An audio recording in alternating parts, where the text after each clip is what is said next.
Welcome to the Athletic FC podcast with me, Ayo Akinwolere. Inter are through to the Champions League final after a breathtaking semi-final against Barcelona. So where does that rank amongst the best knockout matches in the competition's history? And are Inter now favourites to win the tournament? Okay, with us today, we've got the Athletics Barcelona correspondent Paul Ballus and also Italian broadcaster Max Callegari as well. Barca have been involved in some incredible matches, especially in the Champions League. But, I was thinking actually where this ranks in terms of the best semi-final ties. And I'll ask you guys in a second, but I was just thinking what my favourite one is. I'm sorry, Paul. I have to say Manchester City versus Real Madrid. I think it was 2021-22 semi-final. Unbelievable first leg. And then Real just steal it at the back end. I know they're not your team, but Real Madrid have also been involved in some big games as well, don't you think? Absolutely. I mean, I think there's a lot of sides in the identity of both clubs, and we're speaking about Barcelona here, but in the identity of Barcelona, how they take on games, the approach they just have, the way that they want to play football, that it just invites the game to be a bit crazy and to have this sort of factor of, beauty in the game. Because this Barca team, despite what happened last night, I think it's a team that needs to be honored, needs to be applauded, and needs to be admired by the way that they approach the game, which is really close to the identity that the club has since Johan Cruyff managed the club, this fearless, wanting to attack all the game. And that's basically, if you have a great side on the other side that is, in my opinion, really made to capitalize on your weaknesses, like this Inter Milan side was, this is a match made in heaven, in my opinion. And what happened on the pitch was possibly the best case a scenario for the neutral viewer. In my opinion, I don't know if it's the best because it's still really difficult to say that, but it has to be, top 3 Champions League ties that we have ever witnessed for the, how well both teams were neutralizing each other or were able to punish each other. And just, all the effort, all the individual showing, just as Lamine Yamal, the suffering, players making their best out of injuries just to try to be present in there. Lautaro Martinez, who had an injury, crying all week, and he appears. And then Lewandowski coming back for the second leg just for the sake of it. It's just like seeing gladiators on a football pitch. It had all the elements that you want in a Champions League tie for sure. Yeah, Max, we were just talking before we started recording saying this was incredible. All the tactics all went out of the window. You said to me, it just felt like they played with pure heart and so many storylines. The oldest player on the field scores the equaliser. The rest goes on. What did you think? Was this one of the greatest ties ever in the Champions League? About the ties, I think that is one of the best ever, even if not the best ever. I do agree with you. The 2 games, Manchester City 4, Real Madrid 3. And then Real Madrid 3, Manchester City 1. 1, that's the one, yeah. So good. I suppose was the same level. And there was also another similarity. If you remember that game at the Santiago Bernabeu, a lot of Real Madrid fans were going away from the Bernabeu because Real Madrid was losing again the second leg. And then they came back. Yesterday in San Siro, the same, even if some Inter fans weren't allowed to come back. So they have lost the chance to watch one of the greatest comebacks until the last minutes. And about a single game, I think that yesterday was one of the top 3 because you spoke about remontadas.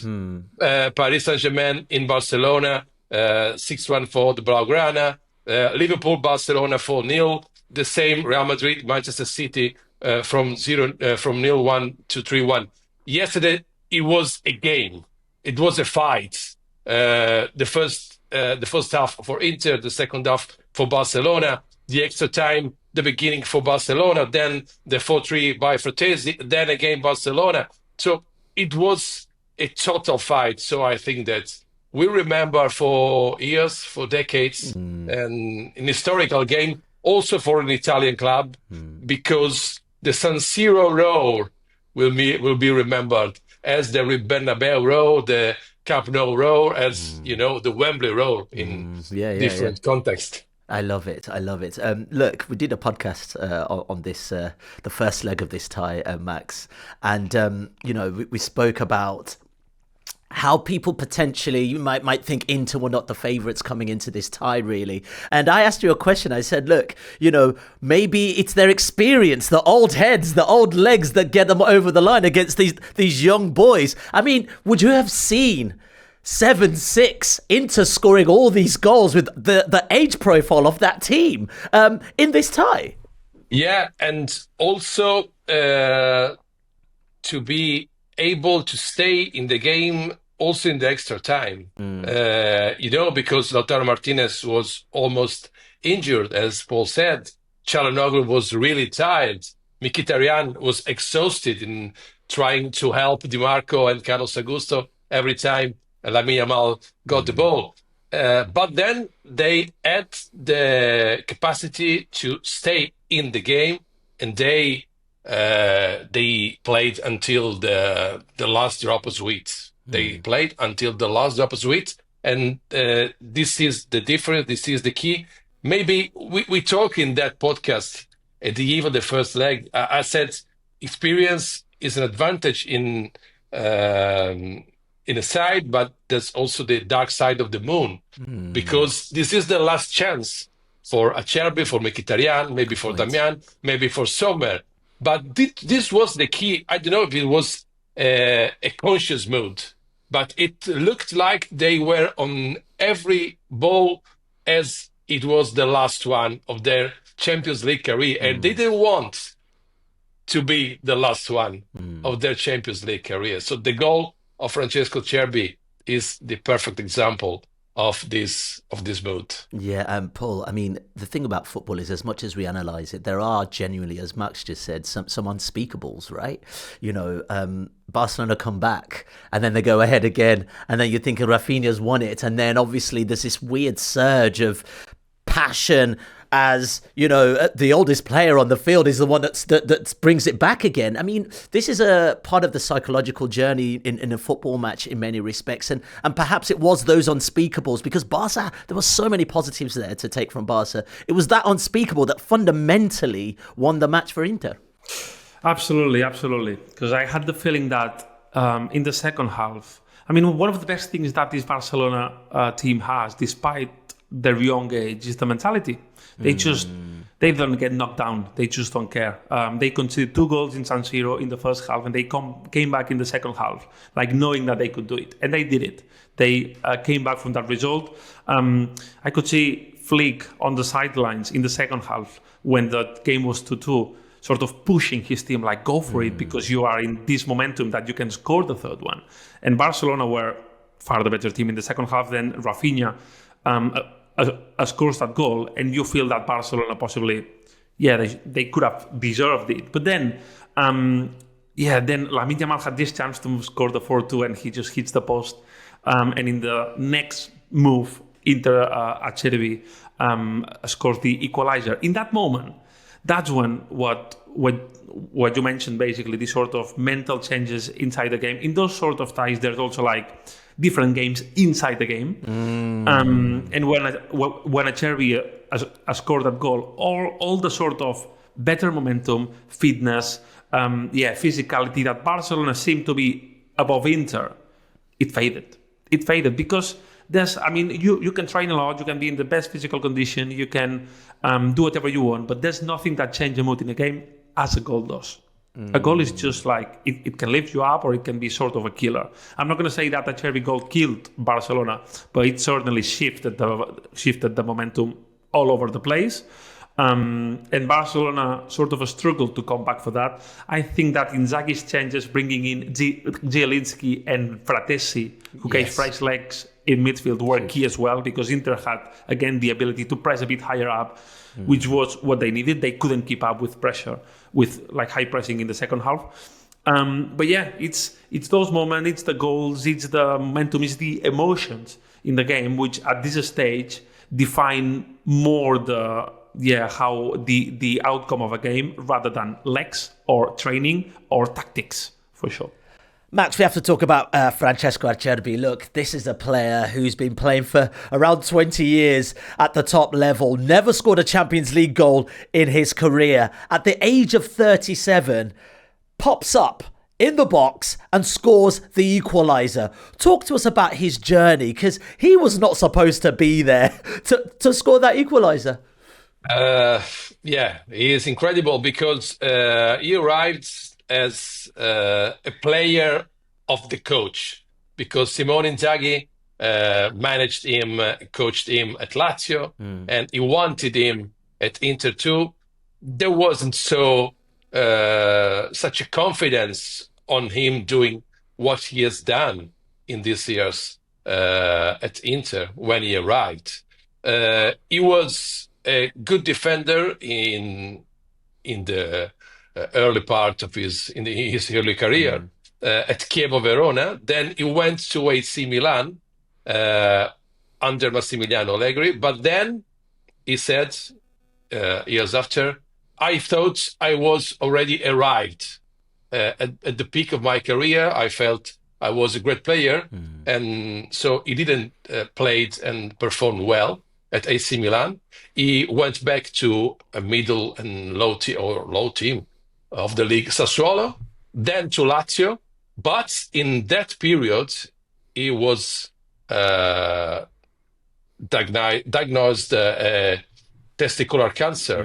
So he had chemotherapy. So that was a moment of his life that changed his mood, his mind. And from that, staying well, then staying fit. He was one of the key players of Lazio with Simone Inzaghi, playing a lot of games, a lot of consecutive games, such like the record of Javier Zanetti, 2 or 3 games less. I don't remember exactly, but consecutive league games without injuries, without bans. And then to Inter. And now he is the hero of the game. I think that he is also one of the leaders of the team because of his character, of his pride, or of his style of play too. He played very well against Erling Haaland in the Champions League final 2 years ago. He played again against Haaland very well in the league phase of this Champions League against Lewandowski. He would have played, in my opinion, very well, as he had played against Harry Kane. Maybe he suffered more. Maybe it's a paradox. Maybe he suffered more Ferran Torres for his style of play, speed, quick. But I think that he is one of the heroes of Inter, and he is a symbol of Simone Inzaghi style of play too, and style of managing too, to manage the whole group and to let feel every player involved in every moment of the season. Yeah, Paul, another player who we have to mention from Inter. I don't know. It was a bit of a thorn in the side of Barcelona last night, was Jan Sommer. Look, I think it's 14 saves in both legs. And last night in particular, 2 absolutely memorable saves. 1 point blank, and then the one last minute with Yamal cutting in onto his left foot. And then that fingertip save. You know, sometimes I think, we play football maybe as amateurs, but sometimes when the keeper is so good, you're just like, what do I have to do to get past this guy? And that can give a team momentum as well. Outstanding. And with the Yamal save at the very end of the game, it's like he knows that this shot is going to happen, and he's basically jumping. He's dreamt it. Yeah. He's just doing that because he has this game reading. That's what it means to be a top goalkeeper. He's an experienced guy. He's seen it all in football, and basically Jan Sommer is that sort of goalkeeper. Possibly he has not had the recognition because he has not played for some of the teams that sometimes you envision as the top teams in the world and everything. He did have time at Bayern, but they didn't want him so much, right? Yeah, exactly. But then I also want to highlight like his influence on the build-up, because he's really good with the ball in his feet. I think that one of the keys in that tie for Inter Milan was the way out that they found on build-up with long balls through Dumfries, who was winning every single aerial duel. And Jan Sommer is key to that. is absolutely key. And when you play against a team like Barcelona that press you so high, I mean, you have to be really good at this if you want to take risks and if you want to find a proper way out. And that's like leaving aside the amazing shot stopping that he showed throughout the whole tie, which was amazing to see. And if you realize, like, you don't win a Champions League if you don't have a goalkeeper like this. Every team that wins a Champions League title, at some point, they have a performance from their goalkeeper which is at that level. I think about Thibaut Courtois with Real Madrid, and there's many examples in the past, but Ian Sommer delivered a performance in those levels, and that's what Inter needed to went through against Barcelona. Yeah, I would implore anyone to go online and see Jan Sommer versus Bayern Munich in the lockdown phase of the Bundesliga, making these exceptional point-blank saves. Remember, guys, that he was underrated even when he was bought by Inter, because Onana arrived in the year and participated in the year of the Champions League final against Manchester City, and was one of the best goalkeepers in Europe, also in the league, of course, and then went to Manchester United for 50 million euros, and then arrived somewhere for 7 million euros. So there wasn't such an expectation on him, and he's doing very well. I think that you have to give credit also, we have to give credit also to the technical staff of Simone Inzaghi, because they make every player giving their best on the pitch. Even when we don't speak about Man United came up. Love it. All right. We also have to talk about, Max, Denzel Dumfries. The engine, I like to call him. This kid just never stops running, and also pivotal in both ties. You look at the 2 goals in the first tie, 2 assists in both legs, I should say. I mean, this guy, you know, we talk about the older ones on the field, but you need an engine like this to carry the load sometimes in the dying moments, to play incisive passes. And that one to Martinez in the first half was so decisive that just set the tone of that tie. Yeah, it was decisive, and I think also that it was decisive the fact that he was injured. Yeah, for sure. In the month before the game, because you know the freshness at this point of the season is key, and maybe you will see at the Club World Cup Rodri and Haaland maybe with Manchester City being decisive for this. But about Dumfries, again. When he arrived at Inter, he arrived after a very good Euro Championship, but he wasn't so technical, in my opinion, as he is now. So he improved a lot. And we know that he improved a lot because he trained a lot on every technical detail in these years with Inter. But now he's one of the leaders of the team because as Paul said, he is very, very strong also with the aerial play. He is very quick. He is fresh. He has speed. He has everything you need from a player in that part of the pitch. Also in a tactical plan, as Simone Inzaghi's one. Yeah, for sure. Paul, when we talk about tacticals, we have to talk about the high line. You've touched on it, and it was breached quite easily several times by Inter. Is this something Flick has to address, or does it go against the way Barcelona play? Because it's high risk, right? But often you see the high reward.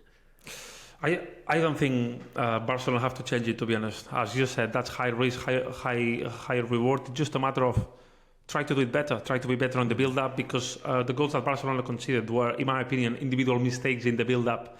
One, Dani Olmo was a bit sloppy and he didn't pass the ball quick enough. And in the other one, I think that Gerard Martin missed the pass. I think that this is an identity trait of Hansi Flick's team. He has a team that is suited to that, a team that has bought into idea, players that enjoy playing that way. And that's the key. I mean, if you have players buying into your idea like this, I always think that the benefits are going to be bigger than the risk. Having said that, we have to admit that this is a risky approach. We have to admit that. And we have to know that stuff like what happened in San Siro could take place at some point with Barcelona, given that they want to play like this. But it's a way of just fans and everyone embracing the fact that they have to know that this is gonna give them more good things than bad things, and just go with it. As long as the high pressure is adjusted and everything, I think that it needs to stay up, knowing that every opposition team is going to design a strategies to try to unfold it, because that's what Inter did, and that's what made them successful at the end. Well, I'm sure the fans would be gutted because there was a dream there, especially with such a young squad. But I also think Hansi Flick would be gutted too. This team has really lit up the Champions League this season, and I know there's still a lot to play for in La Liga. But what were his reactions after the game? Flick was gutted during the game and after the game.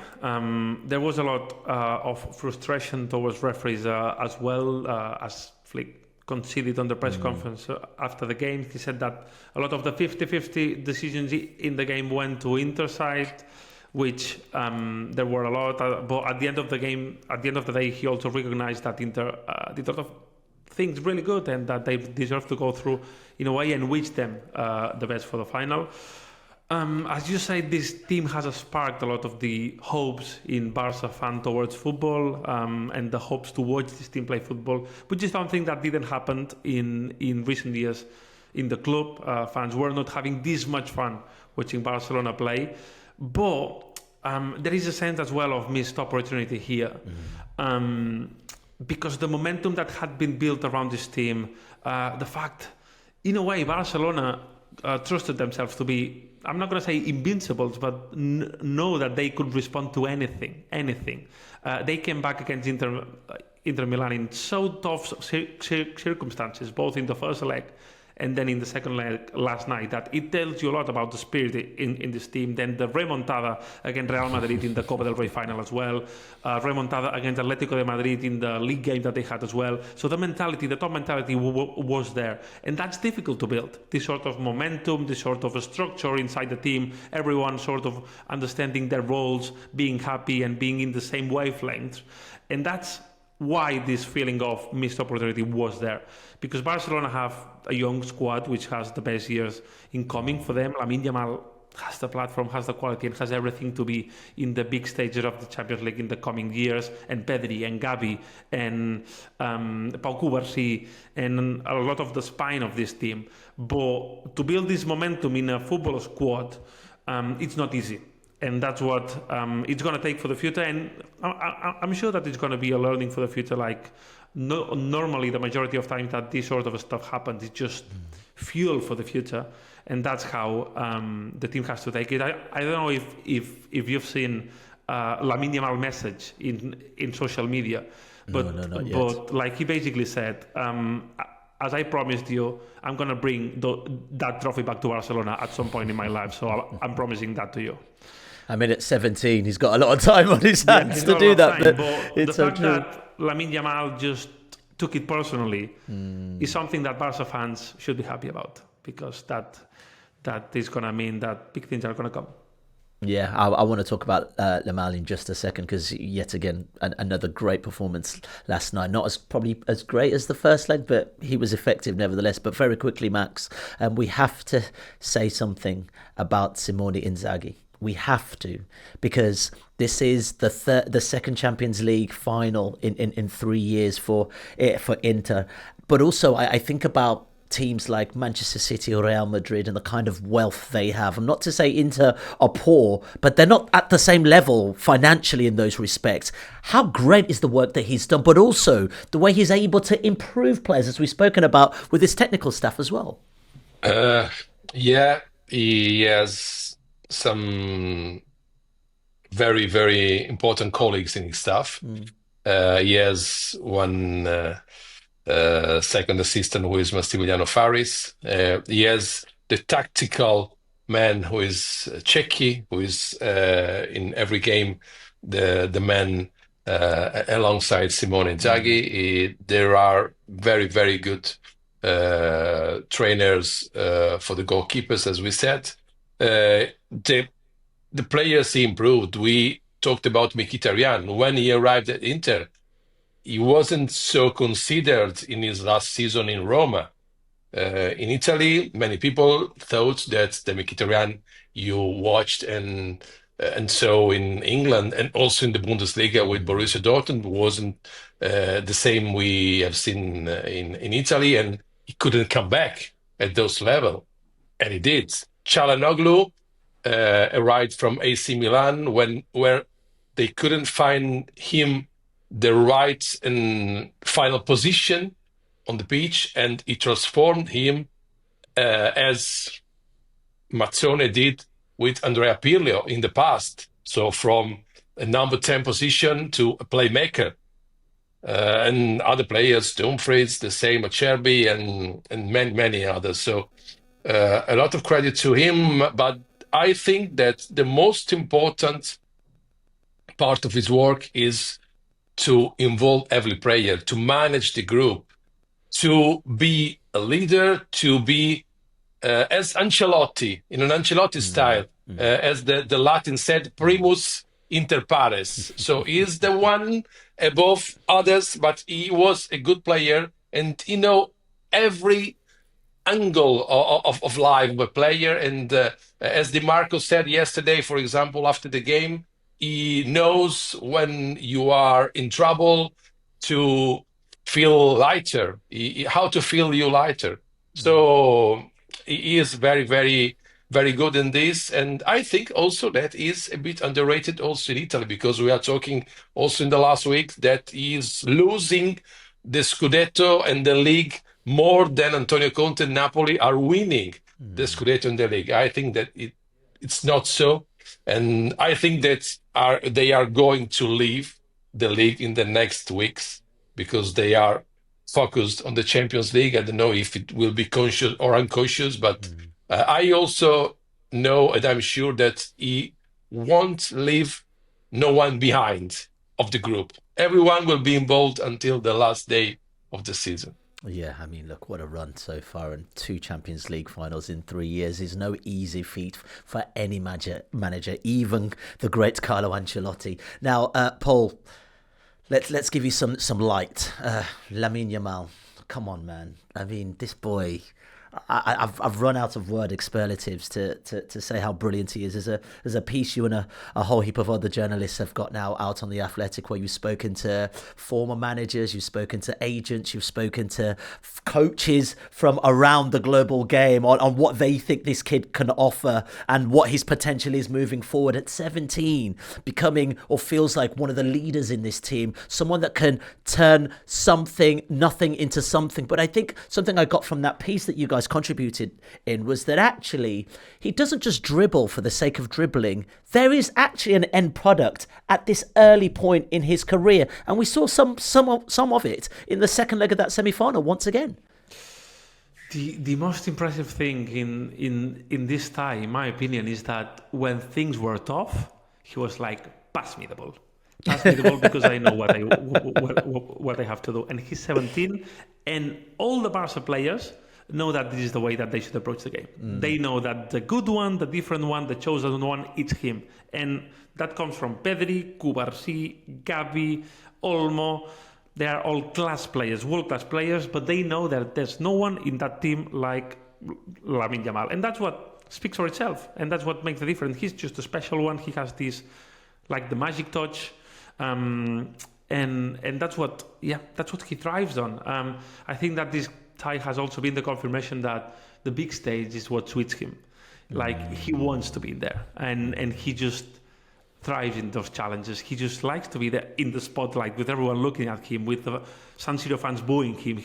When he came into the pitch, just like before the game, his name was chanted, and like the whole fans in San Siro were like boo, and he smiled. He was like, yes, get in, bring it on, I'm gonna take it. Yeah, there's just no words to describe the potential and to imagine what he can be, because I think that we cannot at this point. It's impossible to say what he will become, because it's so big and so and like football is an industry that is so difficult to deal with that it's impossible to make predictions. But it's going to be down on him. It's going to be down to him and how he handles it, how Barcelona handled his career as well. there's a lot of factors in a football career that has like impact in what a player can become. But he's in the place where he dreamed to play. He's surrounded by teammates that understand him. He's surrounded by a club that is tested, and they are willing to make him like the star in this project. And I think that the sort of impact and the progression that he's had throughout the last year has taught even like the veteran players in that squad, such as Lewandowski, Rafinha, they have to understand that the kid is like the one. They have to understand that the ball, you don't have to cross the ball to Lewandowski, you have to pass the ball to Lamine Yamal now, because that's the change of guard, and that's what he's proved, and that's what he deserves in this Barca team, knowing that the club has to ensure that his progression keeps focused and in the right path. Yeah.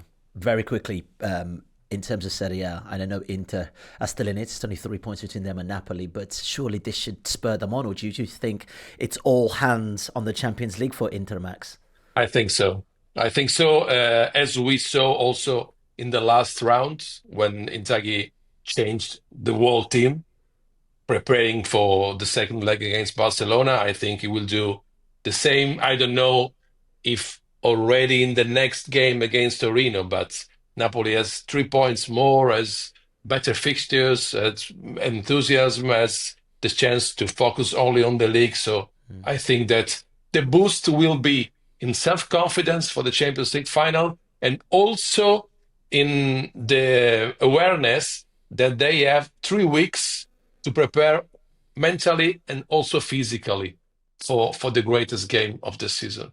Well, Paul, look, this is a big season for Barca, regardless of what happened in the Champions League. Look, they've got the Clasico this weekend. If they beat Real Madrid, that would mean they would open up a 7 points gap. Surely the players have to have their eyes firmly fixed on that at least. If Real Madrid want to stand any single chance to win that trophy, they must win in Montjuic, because if not, the distance between those teams will remain at 4 points with 3 games remaining. The season has to be deemed as extremely successful at Barcelona, without a shadow of a doubt. As I said, the most important thing is that the club has revived in a way through this generation of Yamal, Cubarsí, and through the work of Hansi Flick, who has gave fans back the excitement to watch this team. This is just a team that you have fun watching, that you have fun following, the sort of massive following that Barca fans have showed in Champions League away games. The mood around the club is fun again, which, given the financial constraints, all the things that we have, all the turmoil that we have spoke in a lot of podcasts in this series, it's been forgotten while a game is on. And that's the most that's just priceless, just for everyone at Barcelona. Looking at the weekend, it's a chance and sort of an obligation or a challenge for all the players just to fight back and just to respond from a heartbreak, which was last night.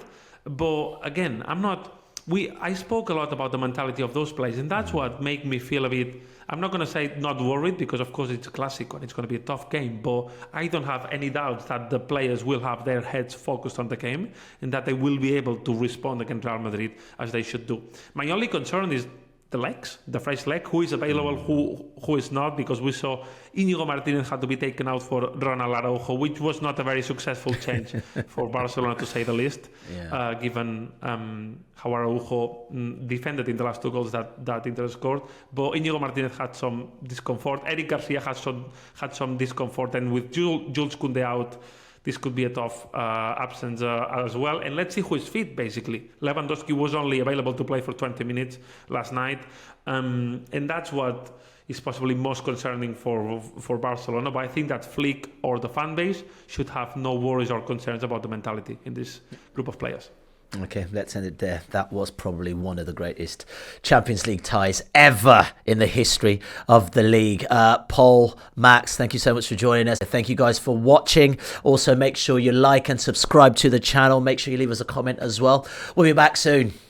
If you want to watch more episodes of the show, please subscribe to the channel. We'll be joined by the likes of David Ornstein, Matt Slater, Adam Crafton, Carl Anker, and plenty more through the season. If you'd like to listen to the episodes in full in audio form, search The Athletic FC wherever you get your podcasts from.